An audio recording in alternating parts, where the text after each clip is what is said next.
আসসালামু আলাইকুম। হজরত মুহাম্মদ সাল্লাল্লাহু আলাইহি ওয়াসাল্লাম জন্মগ্রহণ করেন ৫৭০ খ্রিস্টাব্দে মক্কা শহরে, যা ইতিহাসে আমুল ফিল বা হাতির বছর নামে পরিচিত। তার পিতার নাম আবদুল্লাহ এবং মাতার নাম আমিনা। জন্মের আগেই তার বাবা মারা যান, আর ছোটবেলায় মাকেও হারান। তাই অল্প বয়সেই তিনি এতিম হয়ে যান। শৈশবে তিনি দাদু আব্দুল মুত্তালিব ও পরে চাচা আবু তালিবের আশ্রয়ে বড় হন। ছোটবেলা থেকেই তিনি ছিলেন সত্যবাদী, বিশ্বস্ত ও আমানতদার। এজন্য মক্কার মানুষ তাকে আল আমিন বা বিশ্বাসযোগ্য উপাধি দিয়েছিল। যুবক অবস্থায় তিনি ব্যবসায় যুক্ত হন এবং সততা ও ন্যায়নিষ্ঠার কারণে সবার আস্থা অর্জন করেন। পরে তিনি হজরত খাদিজা এর সঙ্গে বিবাহ বন্ধনে আবদ্ধ হন। ৪০ বছর বয়সে হেরা গুহায় আল্লাহর পক্ষ থেকে প্রথম ওহী নাজিল হয়, ফেরেশতা জিবরাইল আলাইহিস সালামের মাধ্যমে। সেখান থেকেই তার নবুয়তের দায়িত্ব শুরু হয়। তিনি মানুষকে এক আল্লাহর ইবাদতের দিকে ডাকতে শুরু করেন। মক্কার লোকেরা প্রথমে তার দাওয়াত গ্রহণ করেনি, বরং তাকে কষ্ট দিয়েছিল।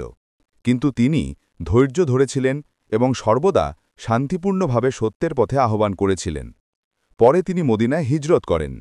মদিনায় ইসলাম দ্রুত বিস্তার লাভ করে এবং সেখানে তিনি ইসলামী রাষ্ট্র প্রতিষ্ঠা করেন। হজরত মুহাম্মদ সাল্লাল্লাহু আলাইহি ওয়াসাল্লাম সারা জীবন মানুষের কল্যাণ, ন্যায়বিচার, দয়া ও সততার শিক্ষা দিয়েছেন।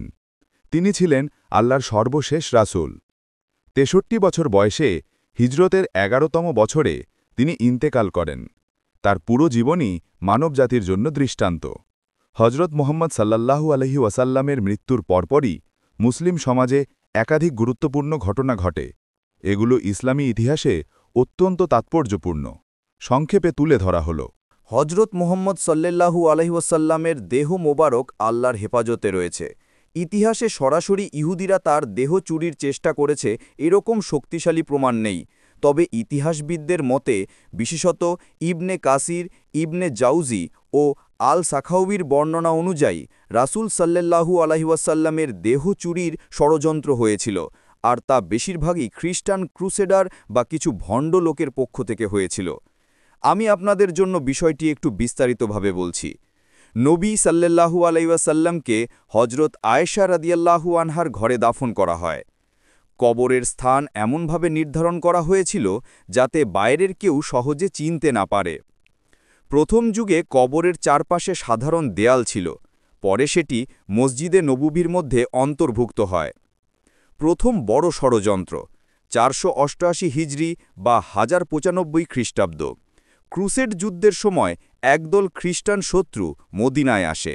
তারা ভ্রমণকারীর ছদ্মবেশে দীর্ঘ সময় মদিনায় অবস্থান করে। রাতে গোপনে তারা নবী সাল্লাল্লাহু আলাইহি ওয়াসাল্লামের কবর খুঁড়তে শুরু করে। উদ্দেশ্য ছিল দেহ চুরি করে খ্রিস্টান ভূখণ্ডে নিয়ে যাওয়া। আল্লাহর কুদরতে এই ষড়যন্ত্র ফাঁস হয়ে যায়। মুসলিমরা তাদের ধরে ফেলে এবং হত্যা করে। নুরুদ্দিন জাঙ্গির স্বপ্ন ৫৫৭ হিজরি বা ১১৬২ খ্রিস্টাব্দ। সুলতান রুনুদ্দিন মাহমুদ জাঙ্গি রহিমাহুল্লাহ স্বপ্নে নবীকে দেখেন। নবী তাকে দুই বিদেশি লোকের দিকে ইশারা করে বলেন, আমাকে এদের হাত থেকে রক্ষা করো। নুরুদ্দিন মদিনায় এসে খুঁজে পান দুই ভণ্ড খ্রিস্টান সুফি সেজে বসবাস করছে। তারা রাতে গোপনে রওজা শরীফ খুঁড়ে দেহ বের করার পরিকল্পনা করেছিল। মুসলিমরা তাদের গ্রেপ্তার করে এবং শাস্তি দেয়।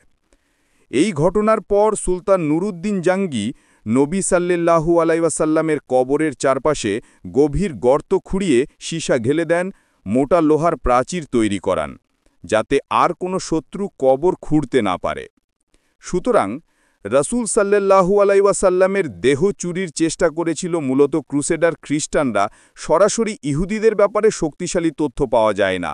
তবে ওই যুগে মুসলিমরা সাধারণভাবে সব অমুসলিম আক্রমণকারীকে খ্রিস্টান ইহুদি নামে উল্লেখ করত। তাই অনেক বর্ণনায় বিভ্রান্তি থেকে থাকতে পারে। দয়া করে সবাই চ্যানেলটিকে সাপোর্ট করবেন।